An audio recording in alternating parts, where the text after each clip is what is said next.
Halo teman-teman, ketemu lagi dengan saya si anak pembantu.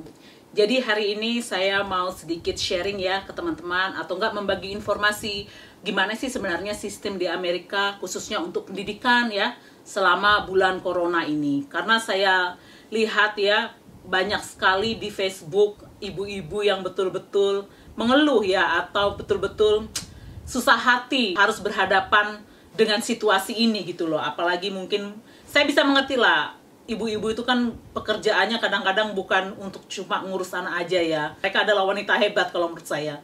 Karena memang sudah tradisi perempuan kebanyakan memang harus mengurus yang namanya rumah tangga. Jadi dari memasak, dari bersih-bersih, jadi semuanya lah. Kadang harus ditambah beban seperti ini memang saya bisa rasakan lah. Pasti sangat-sangat ini sulit ya dalam keadaan seperti ini gitu loh. Apalagi kepada mereka yang bekerja ya. Ibu-ibu yang bekerja ternyata sekarang harus juga mendidik anak-anak mereka. Jadi seperti itulah ya. Jadi ya sama sebenarnya teman-teman ya. Di sini itu juga seperti itu. Jadi memang pada saat ini untuk sementara ini anak-anak harus bersekolah dari rumah ya. Dan itu keputusan untuk bersekolah dari rumah atau mau sekolah di sekolah ya. Itu keputusan itu bukan terletak di pemimpin pusat dan itu sistemnya seperti ini. Jadi pemerintahan itu Pak Presiden mungkin menyarankan bisa menyarankan, oke, saya mau kalian masuk sekolah. Tetapi itu dikembalikan lagi ke Bapak Gubernurnya. Apakah Pak Gubernur mau anak-anak itu kembali sekolah atau tidak? Nah terus si Pak Gubernur ini ngasihkan lagi ke Pak Wali Kota. Nah Pak Wali Kota ini yang di sini itu ya, mereka mengadakan seperti pencoblosan atau pemilihan umum atau voting kalau kita bisa bilang. Jadi pada semua orang tua ya, mereka akan memilih apakah anak-anak kembali ke sekolah ataukah anak-anak tetap belajar dari rumah. Nah, dari voting itu hasilnya mereka akan tentukan paling banyak apa dan itu memang harus diturutin. Jadi seperti itu. Kalau menurut saya sih merasa prihatin lagi ya teman-teman. Kadang-kadang saya pikir ya, apalagi dalam keadaan seperti ini ya, terus harus nambah lagi, harus punya kuota ya.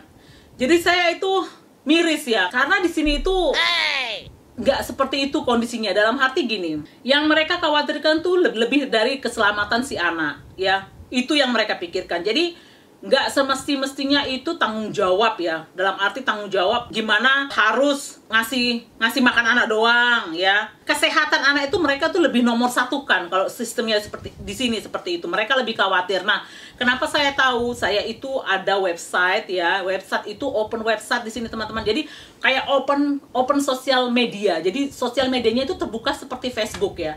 Tapi kalau Facebook kan teman-teman harus teman sama orang tersebut, jadi tahu gimana berita-berita gitu ya. Kalau di sini enggak.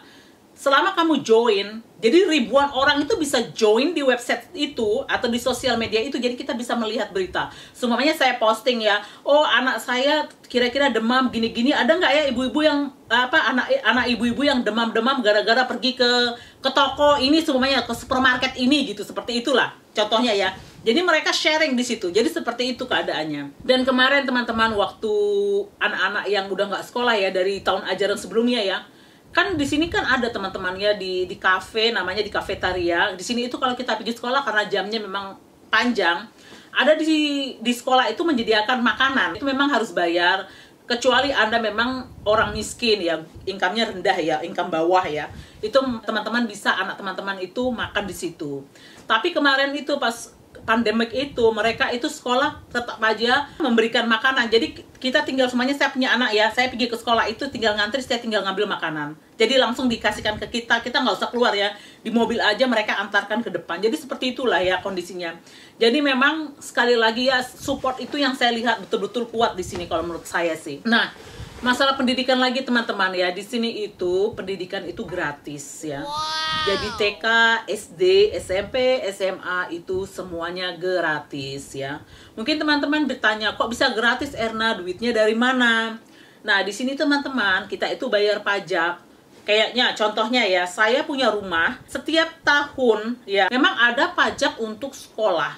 Walaupun kamu ada anak atau tidak ya. Jadi memang ada, dan pajaknya itu disesuaikan dengan seberapa besar atau harga dari rumah kamu. Itulah mengapa di sini sekolah itu gratis selama Anda mengirimkan anak-anak Anda ke sekolah umum. Jadi bukan kayak international school ya teman-teman ya. Jadi public school atau sekolah negeri itu seperti itu gratis. Jadi nggak dipungut biaya. Terus kalau kuliah gimana, Erna?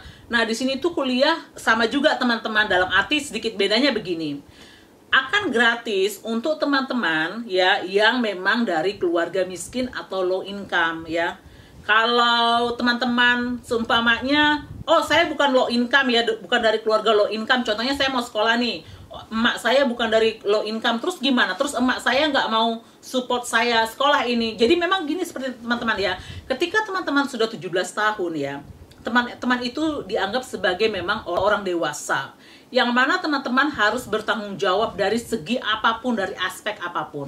Contohnya nih ya, saya sebenarnya nggak suka dengan anak saya ya. Saya bilang, loh kamu kok nggak belajar, kok bolos-bolos amat kuliahnya. Terus gue gepak nih anak ya, gue pukul ya. Saya bisa masuk penjara cuma gara-gara itu, walaupun saya mau mendidik anak saya. Kalau anak saya lapor itu ke polisi dan saya bisa bermasalah sama ini polisi. Jadi seperti itulah. Jadi memang 17 tahun anak sudah dinyatakan dewasa, mereka harus paling tidak harus bertanggung jawab lah dalam segi apa-apa, termasuk juga dalam segi money atau duit ya. Jadi banyakkan ya teman-teman, orang tua itu memang tidak betul-betul mensupport anak mereka, dalam arti karena memang kuliah mahal. Kalaupun mensupport itu banyakkan nggak 100%, karena itu memang sudah terlalu mahal. Contohnya dari makannya, dari tempat tinggalnya ya, dari uang buku-bukunya, dari uang SPP atau uang kuliahnya. Jadi memang itu bukan lumayan, sangat mahal menurut saya ya. Kalau di Texas ini harga kuliah sedikit rendah dibandingkan provinsi-provinsi yang lain, karena memang di Texas ini kita itu bayar pajak untuk pendidikan. Jadi seperti itu. Nah, jadi kepada anak-anak yang orang tuanya tidak mensupport dia untuk kuliah, jadi mereka ada solusi juga. Jadi tidak bukan berarti itu mereka tidak bisa ke sekolah ya. Mereka bisa kuliah ya, mereka pinjam duit. Di sini ada seperti yang kayak bank ya, sebenarnya bank mandiri, mereka ada ngasih pinjaman ke anak-anak untuk bersekolah. Jadi seperti itu. Di sini ada sistemnya seperti itu. Jadi kalau saya mau sekolah, contohnya saya tinggal pinjam ke bank mandiri ya. Nanti setelah saya lulus sekolah dan udah dapat kerja ya, baru saya ada kewajiban untuk membayar duit tersebut. Jadi seperti itu. Menurut saya ya, kayaknya sudah waktunya ya, menurut saya teman-teman ya. Saya nggak tahu duitnya dari mana ya, tapi kayaknya sepertinya sudah waktunya ya Indonesia itu memberikan pendidikan yang gratis ke anak-anak. Karena dulu ya, saya rasakan sekali betapa orang tua saya itu sulit sekali ya untuk membayar SPP ya. Betul-betul diyakinkan ibu saya itu menyisihkan duit cuma untuk membayar SPP saya sekolah. Dan begitu lebih tercambuk lagi hati saya ketika saya tahu saya itu tidak ada duit ya untuk pengen kuliah. Itu sakit loh teman-teman. Apalagi kalau ada anak-anak yang pintar ya, anak-anak yang betul-betul ada kemampuan tapi harus terputus karena biaya. Karena menurut saya ya, masa depan bangsa itu tergantung dari anak-anak. Dan pendidikan itu adalah fondasi yang sangat penting ya menurut saya. Jadi bagaimana negara kita ke depannya ya tergantung dari mereka-mereka lah. Jadi kalau menurut saya, bagaimana itu mau kokoh kalau fondasinya itu nggak kuat. Jadi seperti itu. Jadi kebanyakan sekarang itu ya, kalau menurut saya itu mungkin orang-orang yang mampu saja yang bisa berkuliah ya. Terus mungkin ya teman-teman bilang, oh ya ada sekarang kalau dari keluarga nggak mampu tapi berprestasi atau nggak nilainya bagus, mereka dibantu lah. Terus gimana kalau orang itu nggak ada kemampuan atau nggak pintar? Apakah berarti yang nggak pintar itu mereka tidak berhak atas pendidikan? Jadi itulah yang saya ini ya, mungkin duitnya nggak tahu saya, karena kan di sini yang saya tadi bilang ya, saya bayar, dalam arti setiap rumah di sini itu ya, perumahan di sini kita tuh bayar pajak untuk ke sekolah. Jadi memang saya rasa ya, mungkin yang sekolah-sekolah internasional ya, yang bertaraf internasional, mungkin kalau saya jadi pemerintah ya, saya iniin aja, ku double atau ku 10 kali lipat atau 100 kali lipat pajaknya. Karena kan logik aja, kalau orang tua sampai mengirim anak-anak mereka ke international school ya, berarti mereka pasti banyak duitnya lah ya. Karena kan kita lihat ya, kalau di Indonesia itu lebih orangnya maunya kelasnya diakui ya. Ketika kita pergi ke sekolah ini, berarti kelas kita di situ. Jadi ya kalau saya rasa, kalau saya jadi pemerintah ya, mungkin yang sekolah-sekolah yang elit itu yang saya betul-betul pajaknya saya kasih kalau bisa beribu-ribu kali ya. Pastilah orang tua mereka juga pasti banyak duitnya. Nggak mungkin enggak kalau mereka kalau ngirim anak mereka ke sekolah yang bagus-bagus, apa yang elit-elit, pasti mereka banyak duit. Nggak mungkin nggak banyak duit. Jadi mungkin itulah solusinya. Jadi terus duit dari pajak itu mungkin ditransfer ke sekolah-sekolah supaya sekolah itu digratiskan. Mungkin seperti itu ya. Indonesia tuh kaya lah menurut saya, banyak orang kayanya, tapi saya nggak mengerti kenapa ada hal-hal yang memang mungkin harusnya lebih terjangkau tapi susah untuk dijangkau, apalagi kepada orang-orang kelas yang bawah. Jadi ini ya teman-teman, ini termasuk ya teman-teman kalau mau sekolah kedokteran. Jadi di sini kalau Anda pintar ya, memang lah kalau basic kan untuk dokter harus pintar ya teman-teman. Nggak mungkin mau jadi dokter tapi bodoh, kan logikanya nggak ada. Jadi seperti itu juga kalau teman-teman mau jadi dokter, nggak perlu harus biaya. Kalau Anda miskin, Anda nggak punya orang tua, Anda bisa jadi dokter selama Anda pintar. Itulah sekali lagi yang saya pernah bilang ke teman-teman, bahwa Amerika itu adalah negara kesempatan, negara opportunity. Karena teman-teman bisa menjadi orang ya dengan tidak modal apa-apa, alias modal dengkul doang. Dalam arti pokoknya you punya otak, you punya kemampuan, tapi tidak ada duit, teman-teman bisa menjadi orang yang sukses selama teman-teman mau atau berusaha. Jadi seperti itu teman-teman ya. Mudah-mudahan vlog saya bisa dimengerti ya, nggak ocar acir ya.